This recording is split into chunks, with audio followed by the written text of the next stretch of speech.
So what I've done here is tried something not really new, but I rarely ever do this, and that is using Future as a decal solvent. And what you do basically is you apply a layer of Future, you put your decal on top, and then you apply another layer.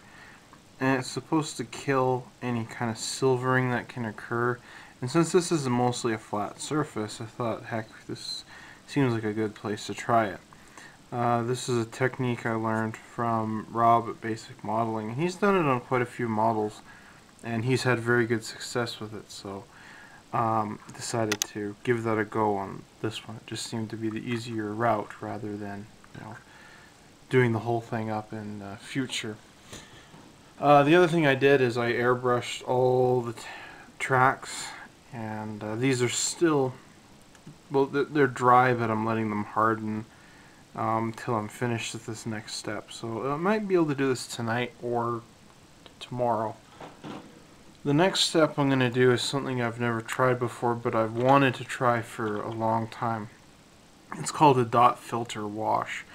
I was actually going to do this on a project just a couple months ago, but I couldn't find these oil paints, and you need artist oil paints for this stuff.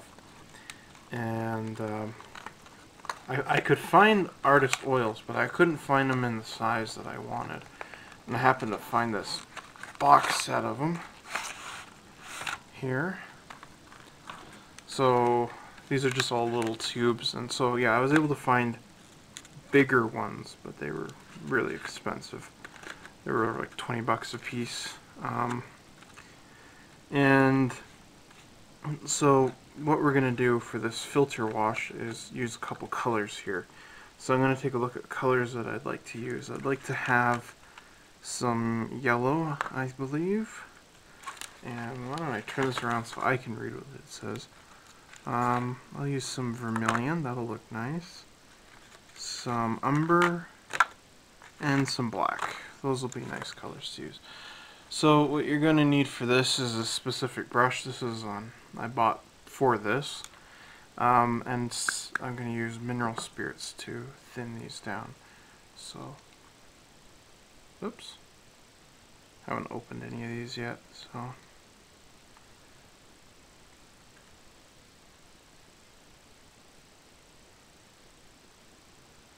So for the dot filter, it's basically as it sounds. I've got all these little speckles everywhere, and you just make all these dots everywhere.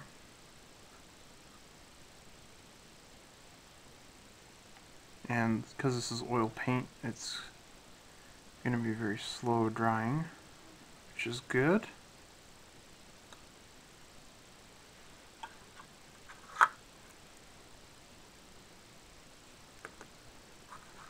And so I'm going to go do this with all the colors here, and I will resume once I've finished this off. So right now my tank looks like a polka dotted nightmare of yellow and red and brown and black little dots there, but this is all part of the process. And like I said, I've done this with enamel oils, but never artist oil paints before. So I'm trying something new here. So I'm not exactly sure how well this will work for me. But I do know it works, and it's going to be something I want to keep practicing to get better at. So I've got a flat head brush here, and I have some mineral spirits on it, and what I want to do is pull the paint down. One of the things I also did, I put like yellow on the greens and red on the brown to so you kind of see these differences. And what you're trying to do here is make some very subtle weathering on it. So you can see.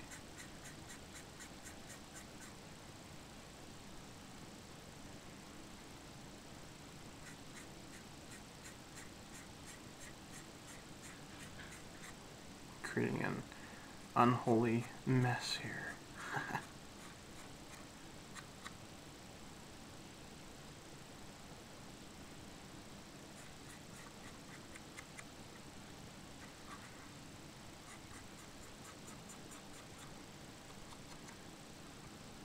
Ugh, that looks terrible, huh?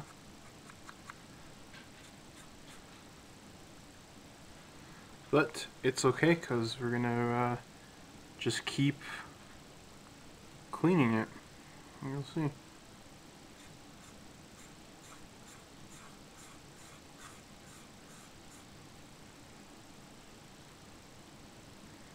I think part of my trick is going to be to keep my my brush clean, because it seems to be picking it up like really quick. And you know what I'm going to do? I'm going to go back to this store and I'm going to buy a better brush for doing this.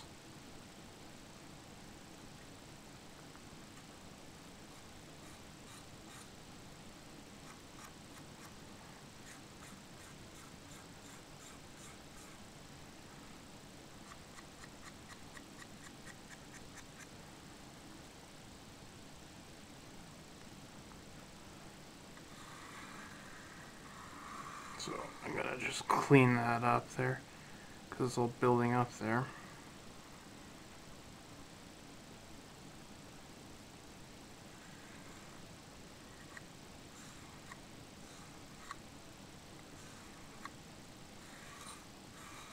Not quite happy with that.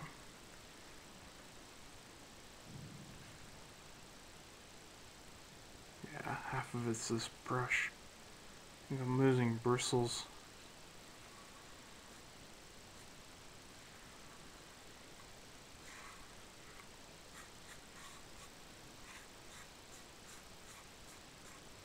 Looks pretty good so far. Can't wait to see what it looks like when that dries up, though. And this is not a very good first attempt at this, I will admit, but it's not necessarily the worst for me. But yeah, I can definitely see these nice streaks running down the model here, which I like quite a bit, and it's got this nice agey, grimy look, which is what I want. I want it to be, you know, I want it to be weathered. Like, that's kind of what I like with models, and it's something I'm bad at. Like, I like weathered, but I don't like, you know, been through hell and back again.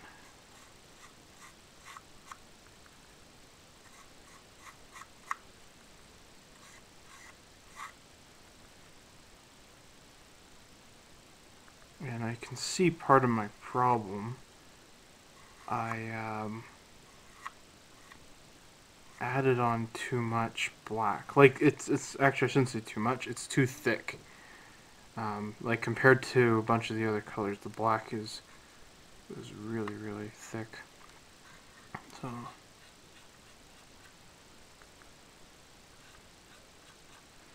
but like, when you look at it here from the front, I can subtly see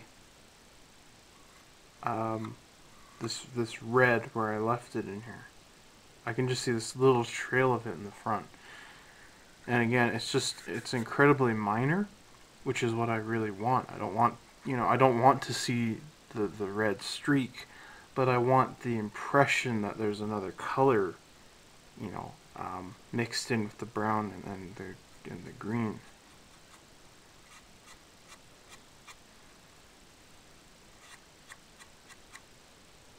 This is quite cool. So I'm gonna cut this. I'm gonna go finish, you know, cleaning this thing off. It's gonna take me a while to do that, and like I said, I need a new brush, something much better than that thing.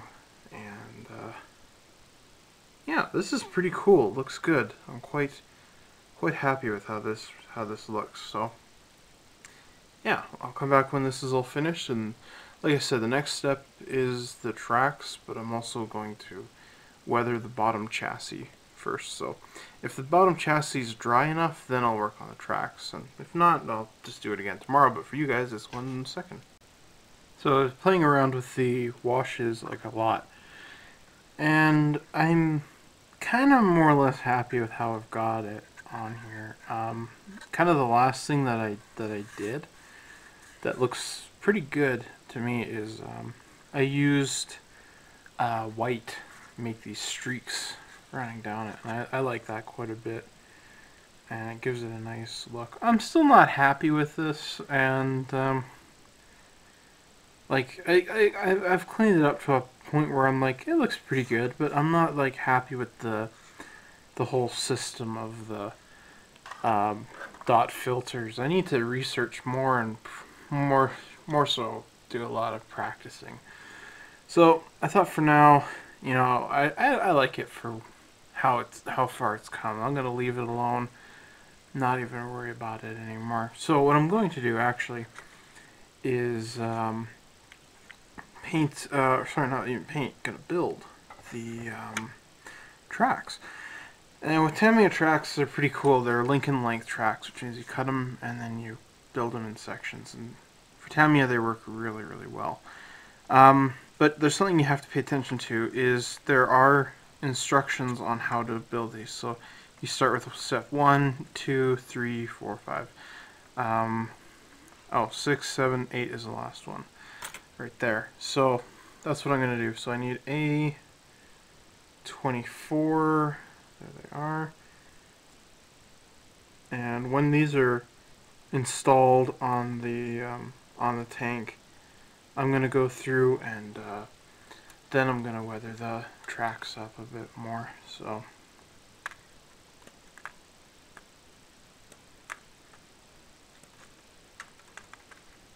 I've done a lot of work today, modeling wise. It's kind of driving me crazy, but you know, I did the tank weathering today. I did, you know, the filters and stuff like that. I did a bunch of extra painting on the tanks, and painted the 1000 scale Yamato today. Painted the red on there, and then I had to go paint some more Star Blazer or Space Battleship Yamato, depending on which title you prefer. And now I'm gonna do this. So, oh, and I painted a bunch of samurai figures today as well. So I'm feeling quite done. I'm tired. So this fits on here. And yeah, you just carefully build these tracks around and they fit perfectly on here. And not gonna have any problems with these. It's just gonna take me, you know, a long time to do it. So I'm gonna go get to this, and hopefully I'll have these tracks finished today so I can weather them. But they kind of fit into each other, you know, without any glue on them already. So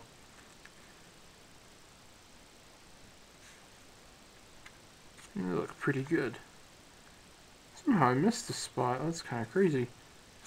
Because I painted these like a madman. Oh well. So yeah, like I said, this is a part where extra thin cement really comes in handy. You know, it's nice to use regular cement to glue them to the wheels, and then the extra thin to glue the tracks together. It'll make your job go a lot easier when you're doing this stuff. Yeah, this will be quite a bit of work, but it'll be a lot of fun. So earlier I said if you can't get the tracks to fit properly, it's your fault, not Tamiya's. These are so, you know, well engineered. Absolutely no problems. They fit perfectly. Actually, the only problems I did have, and they're really kind of minor, and it's my fault. Again, my fault, not Tamiya's. I put these flaps on here in the back, these mud flaps, and so getting these ones to fit around it was a bit difficult. So what I think I'm going to do next time is, like on this side, is put them together, kind of, pre-fit them, put them around the wheel, and then put the rest on there, kind of fit them up. I use the Tamiya cement, just the regular stuff, and I would like put that on each of the wheels, the bottom here, and then I'd use the extra thin stuff here to link them together, and also if there wasn't enough glue, I'd put a little bit more on here. They look good. They feel pretty secure. Actually, this one down there, that needs a bit more glue. That'll be easy. But yeah, overall though, it's been really good fit, and pretty easy tank treads to work with. So I'm gonna go do the other side here, and then I'm going to paint the black that I've cut off here. Gonna touch that up, and then I'll be ready to weather the tracks up, which I think I'll film that again, since I didn't do it with the Tiger. So yeah, nothing to worry about with these guys.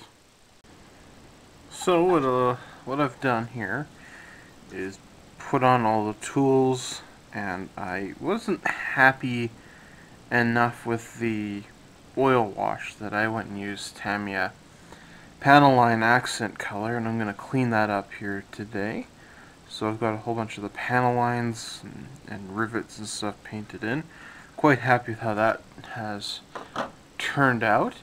And I started to weather the tracks up a bit, but I'm not entirely happy with my result. I painted them black, and I dry brushed some metallic gray, that's XF56, and it looks good, it really does, but it's quite dark. So I'm gonna add some silver. But interesting thing, where did I put it? Oh, here it is.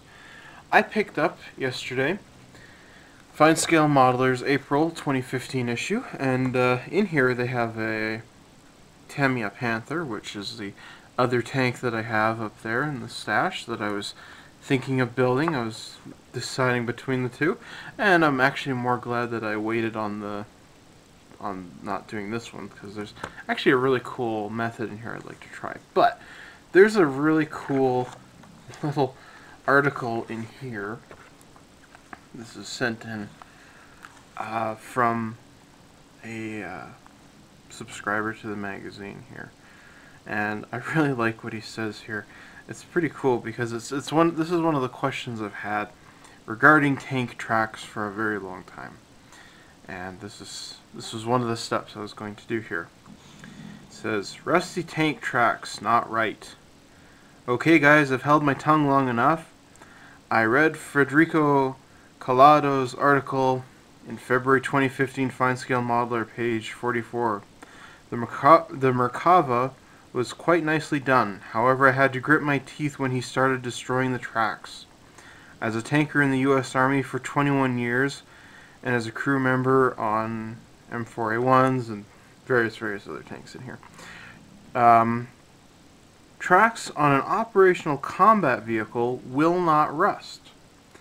To start with, track is made with rust-resistant hardened steel. On combat vehicles, the track becomes quite hot from contact with the ground and metal-on-metal contact with the drive sprockets, end connectors, center guides, and road wheels.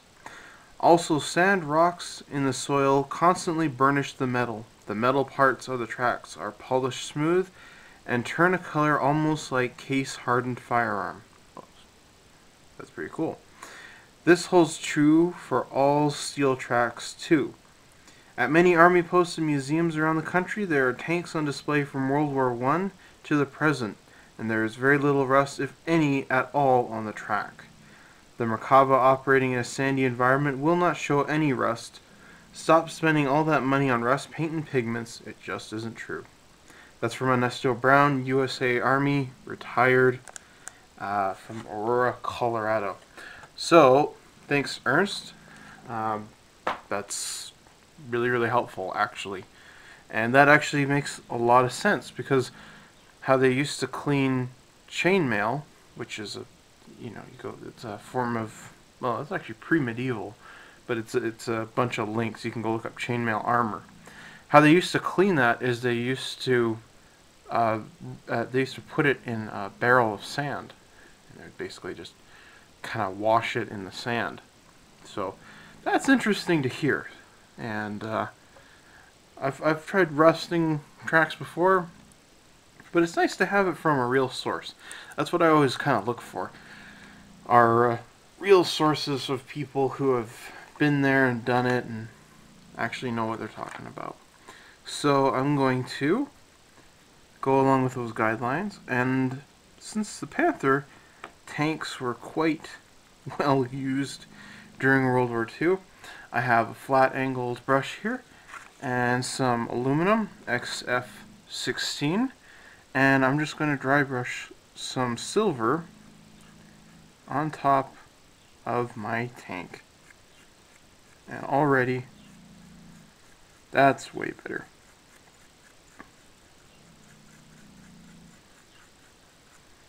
Don't need a lot, actually. Look at that. Oh man, this looks really good. That's what I wanted to begin with. And it's just, the metallic gray is good. Like, I'm not trying to say I regret using that. It's just, it wasn't shiny enough for me. Oh man, that looks wicked. So, what I'm going to do now is, basically, I'm basically like close to being done. What I'm going to do is the other track here, and I need to, what else do I need to do? I need to do a couple touch-ups on some of the tools and stuff on here. There's a couple places that I missed, like right there, and I need to clean up all the enamel paint, and then I'm going to give it a flat coat, and I'll be done. So I'm pretty excited because I'm very, very close to finishing this really fun project here. And so yeah, probably what you'll see next is, unless I run into some kind of a snag or I forgot something, could be a slideshow and then the final review of the product. But yeah, the silver here is looking really, really nice.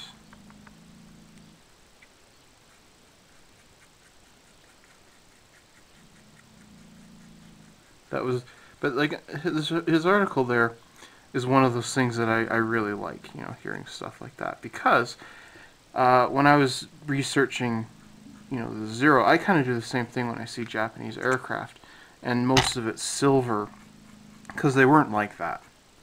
The ones that were like that were left on the beaches, and they've been sitting there for months. Now they did have some that are quite, you know, worn out, but that was towards very much the end of the war. But they somehow kind of kept them pretty well maintained, despite everything that was going on. And plus I respect Mahler's decisions to have tanks and aircraft that, you know, they've been through hell and back again just for the fun of it. You know, makes a nice looking piece. I'm not going to deny anyone their fun, so I can't really say it makes me cringe, I guess. Alright, that looks pretty good, so see you guys in whatever the next part is.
Alright everybody, it's finally finished here, and I'm quite pleased with the end result of this one. Very happy I finally took the time out to build this one. It's a really well done kit. Tamiya really, when it comes to their engineering, is really kind of spot on. Especially, again with the tracks. I'm pretty excited with how nicely those went together. And yeah, basically the last thing I did to it though is I gave it a flat coat. But the flat coat misted and fogged up in some areas, so I'm not quite sure why that happened. I'm pretty sure it's because I added a flat coat on a flat coat. So that would basically, I think, do it. So I didn't coat the whole thing in future, which is what I basically should have done. But yeah, it takes a little time. I'd like, again, I said with my compressor, if I had that gauge on there, I actually went and looked them up, and I found a pressure control gauge that I think I'm gonna get. It's a bit expensive for just that piece, but might be the one worth getting. That way I won't have as much fuzz with it, I guess. But yeah, again, it's just super fun, super simple build. Everything, goes together properly. The 48 scale is admittedly kind of a weird scale that we're not, too typical about compared to, 35th scale and a couple of ones even higher. So, but Tamiya's been coming out with a lot of things for these kits. I wish they'd come out with, kind of more figures and accessories, because there's lots of things that you can do. All the doors are open, and so you could put this in a nice little diorama, and you'd have a really nice looking model kit and a bunch of fun features that you could throw into it. I mentioned before that I wasn't too upset that the barrel is plastic instead of turned metal, which is something that Tamiya is doing now, but they're sold separately with their kits. So, and it's not like they're gonna start like releasing turned barrels for every single kit. They're kind of doing it now, and that's how they're gonna, for every kind of new kit that they come out there with, they're gonna start releasing these barrels, it seems. I have to admit, having a turned barrel on this, it's not that big a deal for me because it's 48 scale, and I didn't do the best job sanding it, which is what I'm going to do on the Panther. I'm going to take more time out when I get to, that one. But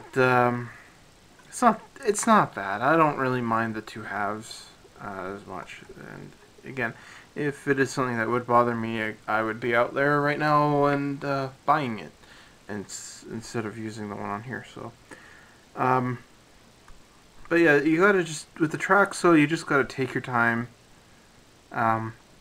Make sure all the fits are as snug as possible, and you should be just fine with that. Yeah, I don't think you'll run into any problems with those. So I'm finished this. I don't know what exactly I'm gonna build next. Got a bunch of stuff I could do. I'm working on kind of some little figurines right now. But whatever's going to be next will be pretty fun. It was just nice to take a break and build this tank. It didn't take me too long to build it. I kind of worked on and off it again about a week, I would say. Or not really a week, but maybe a week and a half to 2 weeks was kind of my time spent on building this guy. So thanks everybody for watching. I hope you guys have enjoyed this video. This is Cloud9. If I haven't taught you anything, at least you've learned what not to do. And I'll see you guys later.